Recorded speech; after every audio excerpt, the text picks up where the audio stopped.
네, 다음 순서죠. 대한민국의 모든 영화인들을 다 모실 그날까지 쭉 이어지는 신의 톡톡 시간입니다. 오늘도 여러분들이 기대하시는 바와 같이 아주 특별한 분들 모셨습니다. 분들이라고 제가 말씀드리는 것은 오늘은 한 분이 아니라 두 분입니다. 네, 바로 오늘 개봉한 영화죠. 한국 영화 또 하나의 약속의 김태윤 감독님, 그리고 영화 속에서 윤미 역을 맡은 배우 박희정 씨 나오셨습니다. 고맙습니다. 반갑습니다. 네, 안녕하세요. 네. 안녕하세요. 김태리입니다. 네. 자, 이 국민TV 스튜디오에 이렇게 또 직접 나오시니까 어떠신지 좀 소감을 한번 여쭤볼게요. 근데 감독님부터 한번 말씀해 주시겠어요? 네, 저는 한번 경험이 있어요. 국민TV 출연한 적. 아, 네, 그러셨군요. 네. 지금 네. 없어진 방송인데 덕원의 보편적인 노래라는 아, 네. 나 한번 있어서 네. 되게 정감 있네요. 아니, 출연하신 거 미리 말씀하시지. 우리는 한번 출연했던 사람은 다시 안 부르는데. 아니, 그래도 이렇게 개봉날에 맞춰서 이렇게 또 출연해 주신 거면 또 특별한 의미가 있으니까요. 네. 네, 더더욱 감사드리고요. 우리 좀 네. 박희정 씨도 네, 한 말씀 해주시죠. 네, 저는 처음인데요. 네. 너무 좋은 것 같아요.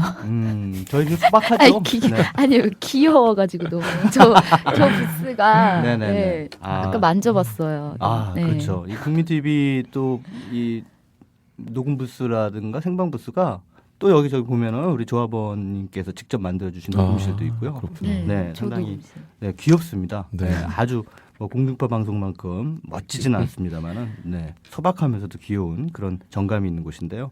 아무튼 두 분 반갑고요. 자, 이 또 하나의 약속이라는 영화 이미 시사를 통해서 언론에 이제 뭐 많이 보도도 나가고 그러고 있는데 시사회 이후에 뭐 반응들은 좀 어떤가요? 좀 체크해 보셨어요? 감독님 한번 말씀해 주시죠. 반응이 제 생각보다 네네. 더 좋아서 네. 정말 감독으로서 다행이라고 생각하고 있습니다. 네.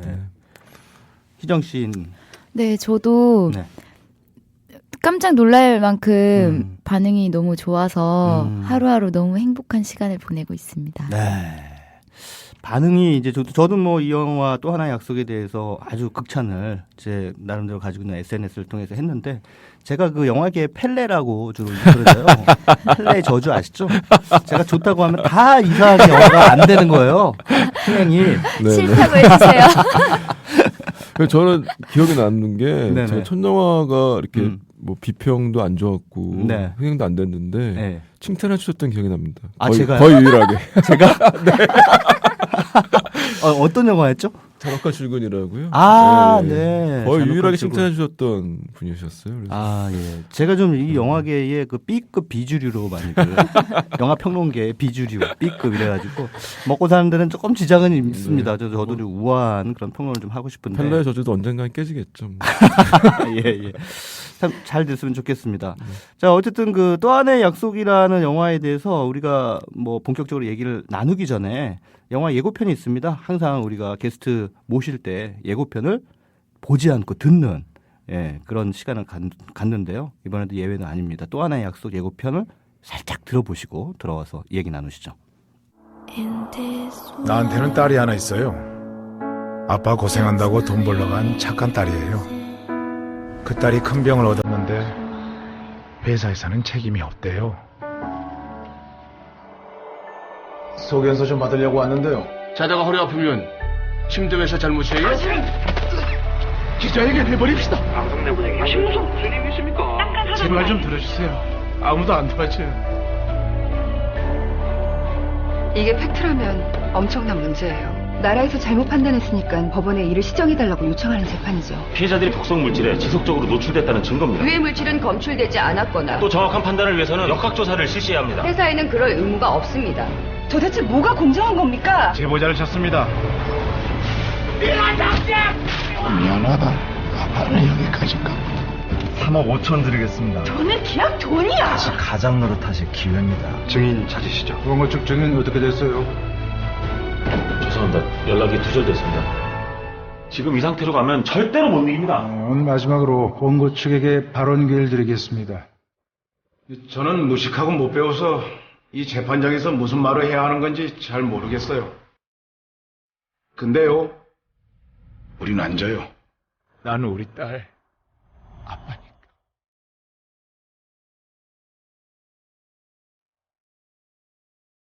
네, 예고편을 들었는데 좀 뭐랄까요, 좀 가슴이 좀 답답해지는, 막막해지는 그런 느낌이 드시지 않으십니까? 뭐 막상 영화를 보시더라도 또 그런 뭐 감흥을 좀 얻으시지 않을까 이런 생각이 듭니다. 영화 뭐 알려져 있다시피 실화를 바탕으로 해서 재구성된 그런 작품이라고 할 수 있겠습니다. 삼성반도체에서 근무하다가 백혈병에 걸려서 유명을 달리한 고 황유미님과 그의 아버님 황상기 씨에 관련된 그런 실화를 바탕으로 해서 박철민 씨가 주연을 맡고요. 또 박철민 씨의 딸로 우리 지금 스튜디오에 나와 있는 박희정 씨가 연기를 펼쳤습니다. 이 영화가 처음에 기획이 될 때 김태균 감독님한테 이런 영화를 한번 만들어 보자라고 누군가 아마 제안을 하지 않았을까라는 생각도 들고, 아니면은 김 감독님이 이런 영화를 좀 만들어야겠다라고 스스로 생각하신 건지, 네네. 어떻게 처음에 이 영화가 기획이 됐는지 그 과정을 좀 설명을 해주시죠. 2011년 6월 23일 날 네. 황상기 아버님이 네네. 근로복지공단을 상대로 한 행정소송에서 승소하셨거든요. 네네. 그날 이제 난 기사들을 좀 읽고선 네. 제가 깜짝 놀랐어요. 네. 왜냐면은 그 전부터 이런 일이 있다는 걸 알고 있었는데 설마 이제 승소하실 줄 저는 몰랐거든요. 그러면서 이제 기사들을 찾아보게 되었고 이제 영화를 만들어야 되겠다라고 이제 결심하게 됐죠. 네. 근데 주변에서 많이 말렸어요. 처음에 이제 프로듀서들이나 감독들이나 제가 아는 사람들은 네네. 다들 뭐 영화 못 만들 거다. 네. 캐스팅도 안 될 거고 투자도 안 될 거고 더군다나 상영도 못 할 거다. 네네. 라고 이제 주변에서 많이 말렸죠, 처음에는. 네. 그렇게 말렸음에도 불구하고 어찌됐든 지금 이제 개봉하게 되는 네, 그런 상황까지 네, 네. 오게 된 것은 뭐 거의 사실상 이제 기적이라고 봐도 무방하다 네, 이런 네. 생각이 드는데, 네. 그 가운데 또 중요한 게 이 또 하나의 약속이라는 영화가 제작 두레라고 하는 네, 네. 그런 펀딩 모델을 네. 통해 가지고 제작비를 조달했다는 네, 거죠. 네. 총 몇 분이 어느 정도 여기에 참여를 하신 겁니까?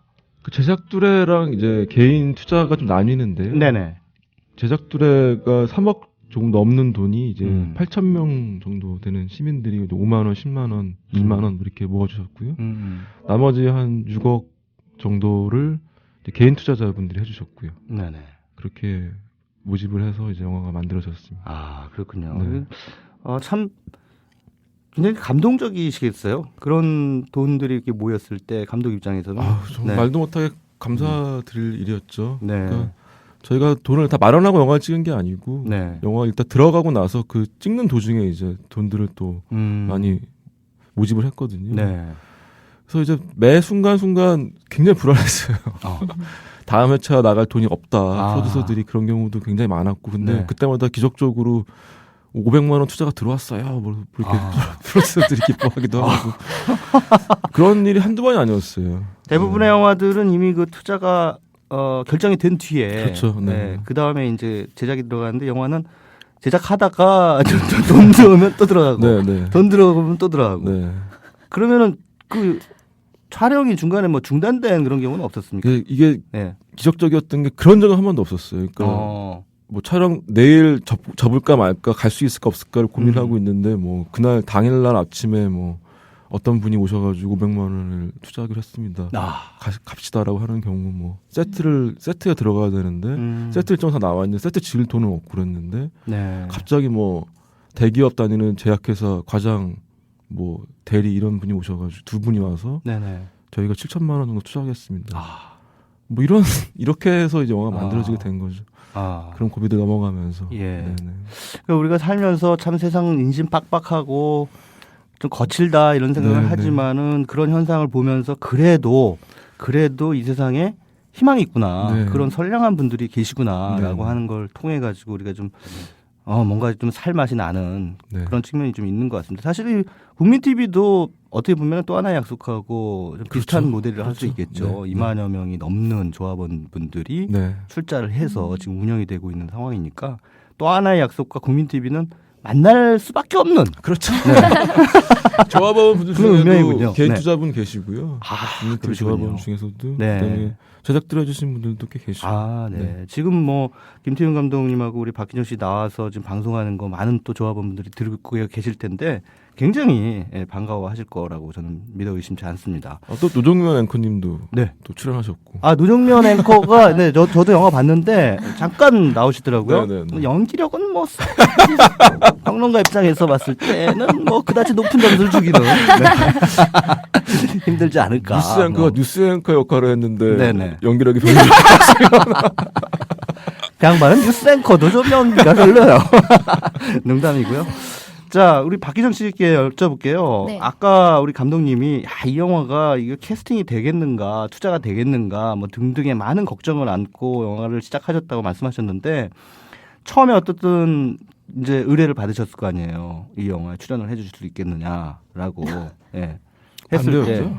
반대였죠. 예. 반대였죠. 흔쾌히 이거 해야겠다 내가 이렇게 생각하셨어요?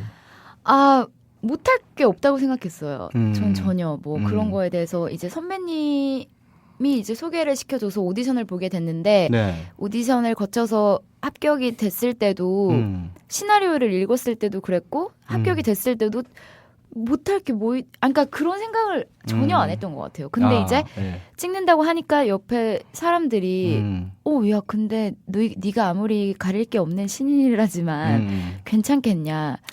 그래서 왜 그런 질문을 왜 괜찮겠냐라는 걱정을 하죠? 그냥 겁이 났나 봐요. 그들이. 그리고 제가 고3 날 처음으로 받았던 기자님의 생애 첫 질문이 그거였어요. 여기에 출연하는 자체로 출연하는 것만으로도 너를 싫어할 수 있는 사람이 생길 수 있는데 괜찮겠냐. 그때 되게 충격을 받았었던 것 같아요. 제가. 그럴 수도 있는 거야? 전혀 몰랐거든요. 네. 그래서 이제 사람들이 걱정을 하고 이러니까 내가 위험한 일을 하고 있는 것도 아닌데 왜 걱정들을 하지? 나는 그냥 내가 마음이 끌려서 한 건데 지금도 그 생각은 뭐 변함없고요. 네. 그렇군요. 그 감독님도 오디션에 참여하셨죠? 네. 우리 희정 씨를 보고 네. 영화 속의 윤미라고 하는 역할에 적격이겠다라고 네. 판단하신 근거는 어디에 있어요? 저희가 원래 내정되어 있던 배우가 있었는데 네네. 크랭크가 한 열흘 전에 그만뒀어요. 왜 그만두셨어요? 그거는 이제 뭐 그 배우의 선택이기 때문에 저희가 뭐 오랫동안 딜레이가 됐었고 영화 자체가 그렇기 때문에 이제 굉장히 힘들었어요. 그때가 제가 제일 힘들었던 순간이었는데 그래서 제가 충무로 주변에 다 이제 연락을 했죠. 제가 아는 감독들을 뭐 제작자들을 해가지고 20대 초반에 배우가 필요하니까 빨리 프로필 보내달라. 네네. 딱 하나 왔어요. 그게 아니에요. 아니, 이건 정말 경쟁률 1대1? 경쟁률 1대1? 아니에요. 제가 알고 있는 사람만 해도 2대1이에요. 한 명 더 있었구나. 맞아요. 맨날 1대1이라고 하시는데. 근데 저는 어떤 배우를 원했냐면은 전혀 알려지지 않은 얼굴이었으면 좋겠다. 네네. 그러니까 어떤 배우가 머리를 깎고 백혈병을 걸렸다는 연기를 하는 느낌이 아니었으면 좋겠다 생각을 했거든요. 그러니까 낯선 배우였으면 좋겠다는 생각을 했었고 그런 의미에서 이제 박기정 씨가 프로필이 왔고 직접 봤는데 너무 좋았어요. 그리고 오히려 연기를 하는데 정말 잘하더라고요. 그래서 감독으로서는 이게 전화의 배우이구나. 그렇게 생각을 했었죠. 첫날 촬영이 가장 어려운 촬영이었어요. 근데 첫날 촬영이 택시 안에서 죽는 신이었거든요. 그것부터 찍으셨군요. 네. 저희 일정상 어쩔 수가 없었는데 좀 무리가 아닐까 싶어서 바꿔달라 했는데 도저히 이제 스케줄이 안 나오더라고요. 그래서 이제 했는데 깜짝 놀랐죠. 그날. 신이 내린 선물 같은 그런 배우를 만나셨군요. 네. 경쟁률 1대1. 2대1이라고 해주세요. 네, 정정해드립니다. 2대1. 뭐, 누가 진실인지는 잘 모르겠습니다만. 아무튼 그게 중요한 건 아니고. 영화 속의 배우들이 뭐, 박철민 씨도 마찬가지지만 다 강원도, 사투리를 써요. 근데 강원도 사투리가 굉장히 자연스럽더라고요. 그래서 배우들이 이 역할들을 연기하기 위해서 이 강원도 사투리에 대한 뭐, 별도의 어떤 트레이닝 같은 걸 하셨어요? 네, 선생님이 계셨어요. 그리고 저는 이제 늦게 합류를 하게 돼서 연습은 많이 못했는데 대신 그 녹음 파일을 받아가지고 그걸 듣고 또 선생님하고 또 개인적으로도 배우고 그랬었죠.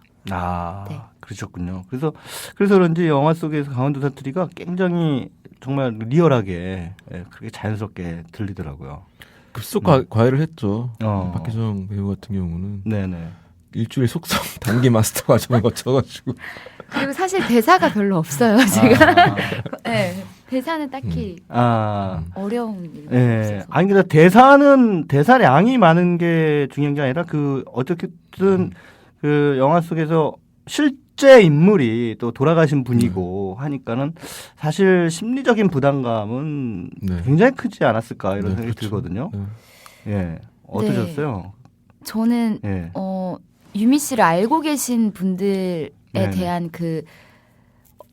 기대가 있을 거라는 생각이 있어서 그분들한테 실망을 안겨드리고 싶진 않았어요. 그리고 이질감이 들까봐 나 실제 인물이다 보니까 그런 부분에서 살짝 부담스러운 건 있었는데 이제 아버님, 어머님께서 영화를 보시고 손을 잡아주시면서 고맙다 뭐 이렇게 말씀해 주시는 걸로 다 안도감이 좀 들었죠. 네.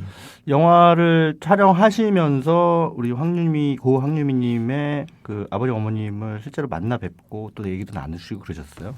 네, 아버님께서는 많이 만나 뵙고요. 아버님은 어머님은 한 저희 2번.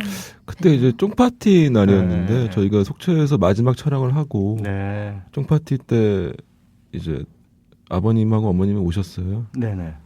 그때 이제 희정이가 같이 이제 사진을 찍고 같이 꼭 껴안고 이런 장면을 봤는데 그때 모든 스태프들 다 울었어요. 그때 스태프들 다 울었고 제가 이제 그 장면을 보면서 내가 이 장면을 보기 위해서 이 영화를 찍은 게 아니었나 하는 생각도 들었어요. 네. 황상기 씨 입장에서는 우리 희정 씨가 어떻게 보면은 뭐 영화이긴 합니다만 부활한 자신의 딸처럼 그렇게 느껴지시지 않았을까. 네. 아버님 항상 어디 가서 자랑하세요. 희정이 자랑하고. 저희 실제 아빠보다 더 자랑을 하시는. 아니 근데 영화 속에서 이제 항암 치료를 하다 보면 이제 머리를 깎게 되는 그런 상황이 되는데 그게 실제로 삭발을 하신 건가요? 네, 지금 믿지 못하시겠지만 그냥.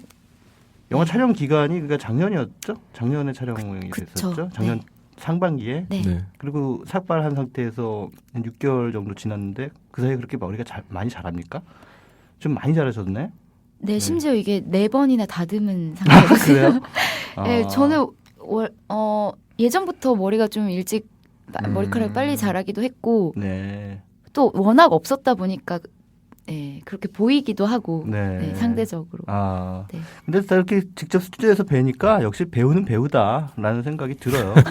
저는 그 배우들을 보면요, 그 우리 지구인이 아닌 것 같은 생각이 들어요. 가끔 보면 외계인 같은 느낌이 들거든요. 근데 그거는 이제 뭐냐면은 우리랑 종자가 다르다. 유전자가 좀 틀리죠. 유전자가 좀 다르다. 이런 생각이 들 때가 있어요. 정말 뭐랄까. 피디님 안 그러세요? 정말 귀엽고 예쁘시죠? 네. 영화 속에서 보면 딱 그러나 또 윤미거든요. 그 캐릭터 완전히 녹아 들어가지고 또 완전히 또 다른 정말 일상적인 어떤 하나의 그 우리가 흔히 볼 수 있는 어떤 한 순간의 인물을 툭 보는 듯한 그런 느낌을 딱 연기를 하시는데 이분들이 또 스크린 밖으로 나와가지고 드레스 제대로 갖춰 입으면 완전히 외계인이 돼버리세요. 그렇죠. 네, 그렇습니다. 자, 이 영화가 원래 제목이 또 하나의 가족이었다고 들었어요. 그런데 나중에 제목이 바뀌게 된 사연이 어디에 있습니까? 많은 분들이 이제 외압이 있었냐 뭐 이런 질문들 많이 하시더라고요. 근데 이제 저희가 이제 영화 다 만들고 나서 본격적으로 마케팅이 들어가고 배급 준비를 하는 와중에서 영화의 제목에 좀 선입견들이 좀 있다라는 지적들이 나왔어요. 그러니까 이제 특정한 회사를 공격하거나 특정한 회사를 비판하기 위한 또는 그런 내용이 주가 되는 영화가 아니냐. 그래서 이제 실제로 저희가 뭐 시사회를 진행하거나 이랬을 때 극장 쪽에서 그 영화는 안 걸어요라는 식의 반응들이 나왔던 거죠. 제목 자체가 주는 어떤 위압감이라고 할까, 또 오해라고는 할까. 그리고 또 영화 뭐 저희가 본의 아니게 사회고발 영화로 묶이다 보니까 이제 사회고발 영화를 또 안 좋아하시는 분들이나 또는 이제 뭐 그 회사를 좋아하시는 분들이나 사실 편견 없이 영화를 봐야 되는데 그런 편견을 주고 있다라는 이제 마케팅 팀이나 네. 이런 팀에서 지적이 나와가지고 네. 고민을 하다가 그러면은 제목을 수정하자라고 해서 이제 수정하게 된 거죠. 아. 그러니까 또 하나의 약속이라고 하는 제목으로 수정된 시점은 네. 지난해 부산국제영화제 네네. 때 그때부터 바뀌. 그때 또 하나의 가족이었고요. 그때는 또 하나의 가족이었고 네, 이제 그 이후에 이제 저희가 개봉을 이제 준비하면서 그렇죠. 이제 바꾸게 된 네. 그런 상황이라고 할 수 있겠군요. 네. 자, 뭐 이전에 나왔던 실화 소재 영화들 뭐 나오면 항상 이제 등장하게 되는 논란이 이것이 실제와 다르다. 네.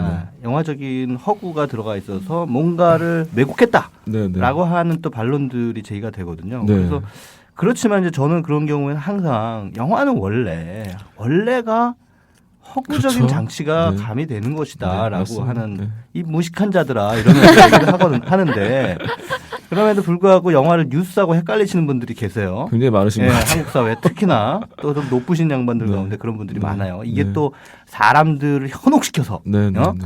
뭔가 이 혹세무민하는 그런 네, 영화가 네. 아니겠느냐. 선전선동하는. 네, 뭐. 또 대기업이 잘 돼야 되는데 왜 대기업을 고발하고 그렇죠. 이런 썩 빠진 영화 뭐 이러면서 또 말씀하실 분들도 네, 네. 계실 거라고요. 네. 실제하고 영화적인 장치로서 가미된 것이 어떤 네. 건지 좀 가능한 선까지만 네. 좀 미리 설명을 해주신다면요. 일단 말씀하신 대로 네. 영화는 이 허구죠. 네. 영화는 일단 허구. 영화 자체가 정말 진실이다라고 얘기하는 것 자체가 이제 큰 거짓말이기 때문에 네네. 영화 자체는 허구입니다. 근데 이제 다만 팩트를 이제 얼마만큼 근거를 가지고서 영화를 만드냐에 네. 문제가 있고요. 그다음에 극영화는 기승전결이 있기 때문에 네. 기승전결과 클라이막스가 있기 때문에 네. 이제 허구가 들어갈 수밖에 없어요. 그러니까 뭐 이렇게 일어난 사건을 다시 배치한다던가 캐릭터가 가미된다던가 이런 식인데, 그러니까 저는 하여튼 최대한 팩트를 가지고선 이제 영화를 만들었는데 네네. 이게 굉장히 뒤섞여 있거든요. 그래서 어느 부분이 팩트고 어떤 부분이 허구냐라고 하시면 제가 잘 대답을 못 드려요. 근데 장면을 꼭 집어서 말씀해 주시면은 대답은 드릴 수 있고요. 네. 그러니까 영화 속에서 보면은 일단은 그 피해자들이 네네. 그 여기서는 이제 진성 반도체라고 네네. 하는 네. 그 이제 이름으로 이렇게 네. 설정이 돼 있는데 진성 반도체에서 일하다가 이제 희귀병을 앓게 된 네네. 피해자들의 이제 가족들이 네. 그 회사 측에서 네. 뭐 거액의 보상금을 제시를 하고 네. 근데 그래서 결국은 그 수술비 마련이나 이런 고민 때문에 그걸 받아들이게 네, 되는 네. 그런 과정이 네, 벌어지게 네. 되고 또 특히나 이 우리 박희정 씨가 연기한 윤미 가족에게도 뭐 20억 원이라고 하는 엄청난 거액. 아니 그 정도는 아니고요. 네, 그 정도는 아니죠. 네. 10억인가? 네, 네. 예, 네. 10억 원이라고 하는 엄청난 거액을 이렇게 제시하는 그런 장면이 있는데 그렇게 소송을 걸지 않는 대신 보상금을 주겠다라고 네. 하는 그거는 팩트입니까? 팩트죠. 그 부분은 명백한 팩트고요. 네. 그러니까 이제 산업재해를 하지 말라라는 조건인 거죠. 신청을 하지 말라는 조건으로 이제 합의금을 제시하는 거죠, 회사 쪽에서는. 네네. 근데 이제 주로 자식을 이제 그런 반도체 공장 같은 데 보내신 분들은 가정 형편이 좋을 리가 없잖아요. 네. 다들 어려우신 분들이니까 소송 기간이 길어지다 보면 너무나 힘드신 거예요. 그 고통이 경제적인 고통이라는 것들이. 그러니까 이제 중간중간에 합의를 제시하면 그거를 받아들이시는 거죠. 네. 근데 황상기 아버님은 끝까지 안 받으셨던 거고. 네. 그래서 그분이 합의를 받지 않은 그 이유는 감독님은 뭐라고 생각하셨습니까? 제가 이제 황상기 아버님을 시나리오 때문에 취재를 하러 따라다니면서 느꼈던 건데요. 네. 그분은 항상 그렇게 큰 어려움을 겪으셨고 그렇게 어렵게 싸움을 하시는데 항상 웃으세요. 항상 밝으시고 그리고 건강하세요. 네. 근데 제가 들었던 생각이 만약에 아버님이 중간에 합의를 하셨으면 저렇게 웃으실 수 있을까 네네. 그런 생각을 했거든요. 그러면서 저 자신도 다시 돌아보게 되더라고요. 제가 뭐 충무로 들어온 지 10년째 되는데 나는 도대체 무엇을 위해서 영화를 만들었나. 네. 흥행을 위해서 만든 건가 아니면 명예를 위해서 네. 만드는 건지 제 자신을 돌아보게 되더라고요. 네. 그러면서 이 영화를 꼭 만들어야 되겠다 그런 생각을 했거든요. 아, 예. 그 아버님이 왜 합의를 하지 않으셨냐라는 문제는 사실은 여러 가지 이유들이 있는데 가장 큰 원인은 자기들이 자신이 싸움을 하면서 얻었던 동료들이 있잖아요. 네네. 동료들을 저버릴 수 없는 짐을 지게 된 거예요. 예. 자신이 이제 거기서 합의를 하게 되면은 거기서 그냥 싸움은 끝나버리고 산자는 그냥 끝나는 거거든요. 네. 그러니까 여기서 산자를 받아야지 다른 분들도 산자를 받을 수 있는 길이 열리는데 네. 여기서 합의를 하시면 그 길은 막히는 거거든요. 그러니까 이제 거기서 본의 아니게 국조 출신의 택시 운전기사일 뿐인데 네. 그 싸움 하나 해 나가시는 와중에 어느새 이쪽 방면에서는 그런 투쟁의 대명사가 돼버리신 분이 된 거죠. 네. 무슨 말씀인지 알겠습니다. 네. 자, 그 영화에 대해서 조금 그 궁금한 부분이 있는데 뭐 시간이 허락하는 대로 조금 한 말씀만 더 좀 여쭈고 싶은 게 그 네. 영화 속에 이경영 씨가 등장하는데요. 네. 저는 이경영 씨가 나중에 굉장히 큰 어떤 반전의 어떤 장치로서 배치가 돼 있지 않았을까라고 추측을 했거든요. 네. 그런데 또 그건 아니더라고요. 네. 근데 이거 영화를 보다 보니까 이경영 씨는 또 어떻게 보면 황상기 씨가 그러니까 박철민 씨가 연기한 그 네. 영화 속의 주인공하고는 조금 대비되는 그런 그렇죠. 캐릭터라고 할 수 네. 있을 것 네. 같아요. 네. 그러니까 저항하지 않고 네. 어떻게 보면 순응하는 그런 그 노동자로서의 그렇죠. 모습을 보여주고 있는데 네. 이경영 씨 캐릭터는 영화를 위해서 허구적으로 가미된 캐릭터라고 저는 봤는데 그게 맞습니까? 아니에요. 그건 아닙니까? 네. 아, 그러면 그 캐릭터에다가도 상당한 어떤 비중과 초점을 좀 주고 있는데 영화에서 네, 연출을 네. 초점을 네. 주고 있는데 네. 거기다가도 비중을 두고 있는 이유는 뭐라고 봐야 될까요? 그러니까 그 회사 자체를 네, 절대 악으로 그릴 수가 없더라고요. 네, 그러니까 이제 예를 들어서 변호의 예를 들면은 곽도원이라는 캐릭터는 그 사람들은 자신의 정권 유지를 위해서 네. 무고한 대학생을 고문을 해서 간첩으로 만들잖아요. 그 행위 자체를 거의 절단에 가까운 행위인데 네, 이 회사에서는 그 회사를 터전으로 해서 지금도 일을 하시는 분들이 노동자도 있다는 거죠. 네, 저 뭐 사무직도 그렇고 뭐 하여튼 생산직도 마찬가지고 이제 그런 분들이 계시는데 그곳을 더 무슨 악의 축이라던가 뭐 하여튼 이런 식으로 그 묘사하는 데는 저희가 도저히 그렇게 할 수 없겠다는 생각이 들었어요. 그다음 두 번째로 그 주교육이라는 캐릭터는 실제로 모델이 있으세요. 네. 나이가 이제 60 네. 가까우신 분이고 백혈병에 걸리셨고 네네. 반올림에 이제 제보를 해줬던 분인데 네네. 반올림 쪽에서는 제발 좀 나와달라 법정에는 서달라 증인 좀 대달라고 했는데 결국 안 하셨어요. 네. 그러면서 이제 돌아가신 다음에 사모님은 이제 합의를 보시고 이제 그쪽은 정리가 된 상황인데 그러면서 들었던 생각이 이쪽 엔지니어 라인이 없으면 네. 이 이야기가 되게 좀 어떻게 보면은 선악 구도로 갈 수 있는 단순한 얘기가 될 수 있겠다라는 생각이 들었었거든요. 아. 적극적으로 좀 이제 그쪽 라인을 좀 살린 거죠. 예, 저도 그 영화 평론하는 입장에서 보더라도 이 이경영 씨 캐릭터가 없었다면은 이 영화가 굉장히 단순한 그냥 말씀하신 대로 그냥 선악의 대립구도로 갔을 수도 있었을 텐데 또 다른 선택을 하는 그 하나의 캐릭터를 배치함으로써 관객들로 하여금 또 한번 생각해 보게 만드는 그런 여지를 좀 안겨주고 있는 작품이 아닌가 이런 생각이 들었습니다. 자, 이게 영화의 내용 자체가 다소 좀 물론 실화를 바탕으로 하고 있기 때문이겠지만 약간 어둡잖아요. 그래서 우리 직접 연기를 하는 희정 씨 입장에서도 그 촬영장에서의 분위기라든가 이런 게 어땠을지 좀 궁금하거든요. 그렇게 막 아주 신나게 막 재밌게 그렇게 촬영하지는 않았을 것 같아요. 우리 보통 보면은 많은 분들이 저희 영화 찍으면서 행복했습니다. 뭐 이런 얘기 하잖아요. 근데 이 영화 시사회 할 때는 무대 인사할 때 그런 인사를 해서는 안 될 것 같아요. 행복해서는 안 되잖아. 영화 찍으면서. 근데 제가 성격이 네네. 영화 속 윤미와는 조금 뭐 어쨌든 되게 밝아요. 네네. 그러니까 밝고 막 까불고 막 이러는 스타일인데 네. 영화 제가 어땠나요? 제가 어땠지? 밝고 명랑했어. 네. 막 그러니까 분장을 해놓고 뭐 병원복을 입고 병원에서 이제 있으면 저도 모르게 그냥 아픈 느낌이 들어요. 저도 그러니까 실제로도 그리고 머리를 미는 날이면 이제 그러니까 체온 조절이 잘 안 되니까 조금 앓는다고 해야 되나? 그래요. 그래서 그때는 좀 그랬는데, 그러니까 좀 처져 있을 때도 있었는데, 네네. 그래도 현장 분위기가 너무 좋다 보니까 막 이렇게만 있지 않고 뭐 밝게 잘 지냈다고 하면 안 되는 거죠. 지금. 아니 뭐 밝게 지내는 게 잘못은 아니죠. 그렇다고 근데 사실은 창작을 하는 과정 자체는 즐거운 거잖아요. 그거 자체는 모든 사람들에게 다 즐거움을 줄 수밖에 없는 게 인지상정이고 아마도 영화의 실존 인물이시는 우리 황상기 님도 제작 현장을 직접 오셨을 때 또 많이 또 즐거워하시지 않았을까 그런 생각이 듭니다.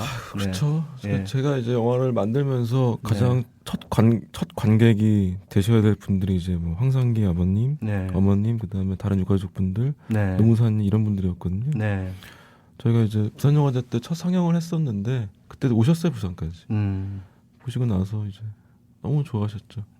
그래서 이 영화를 만든 목적이 첫 번째 목적은 달성이 됐다라는 생각을 했어요, 그때. 알겠습니다.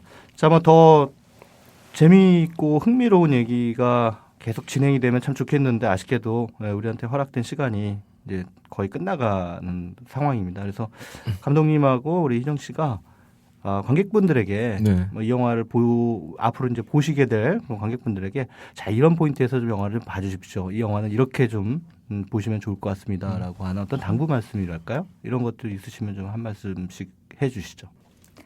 네, 제가 영화를 찍기 전에는 황상기 아버님의 이야기가 정말 남의 얘기였거든요.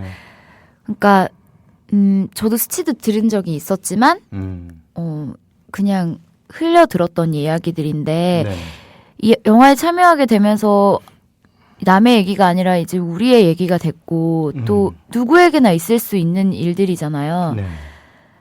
함께 많은 관심을 가져서 꼭 비단 이런 일들만이 아니라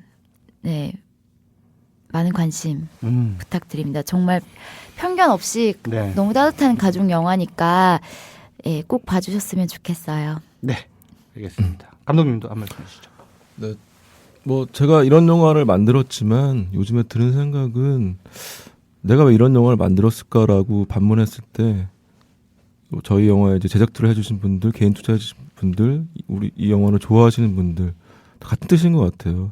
다시는 이제 이런 영화가 만들어지지 않는 세상에서 살고 싶어하는 게 아닌가 하는 생각이 들거든요. 국민TV 조합원 분들도 사실은 그런 세상에 살고 싶으셔서 국민TV 조합원이 되신 거잖아요. 그리고 또 저희가 제작투레로 들어온 그 돈에 대해서는 저희 가질 수가 없더라고요. 그래서 이 영화가 이제 손익분기점이 넘기게 되면은 그 제작투레로 들어온 돈에 대해서는 저희가 또 황상기 아버님이 속하신 반올림 단체에 후원을 하려고 합니다.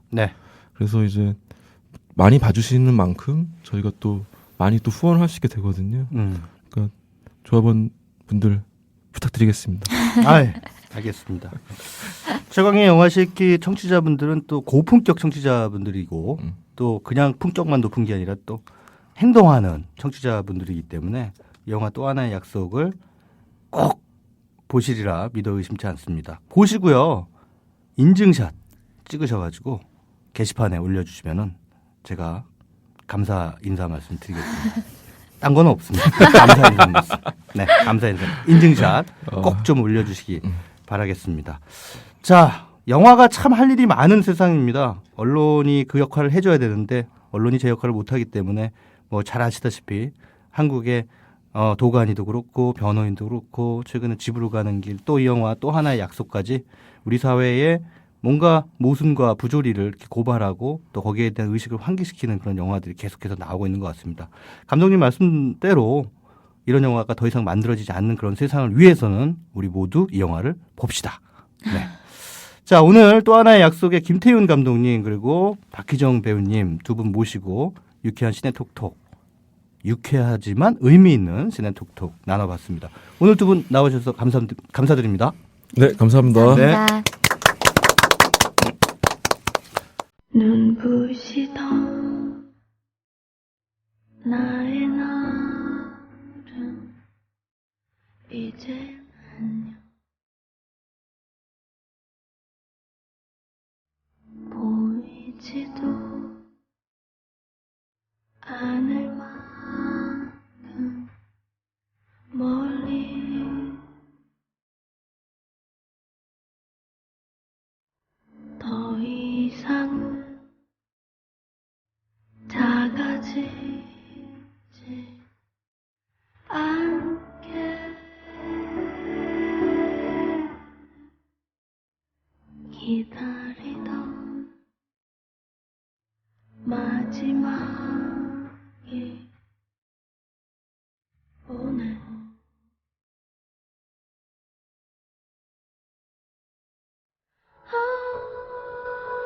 네, 영화 또 하나의 약속의 주제가죠. 열리목의 Buy Me a Deer 듣고 계십니다. 서태훈님, 평택 메가박스 사람 많아요. 하루에 3번 상영한다네요. 하고 또 하나의 약속 19시 30분 티켓 인증샷을 올려주셨습니다. 그 밖에도 많은 분들이 또 하나의 약속 지금 보러 갈 예정이다, 지금 보고 있다, 오늘 본다 라고 하면서 인증샷들 계속해서 올려주시고 계십니다. 영화 보시면 맨 마지막에 한국 영화 사상 가장 긴 엔딩 크레딧이 나옵니다. 제작돌이에 참여한 모든 분들의 이름이 빼곡하게 화면을 채우고 있죠.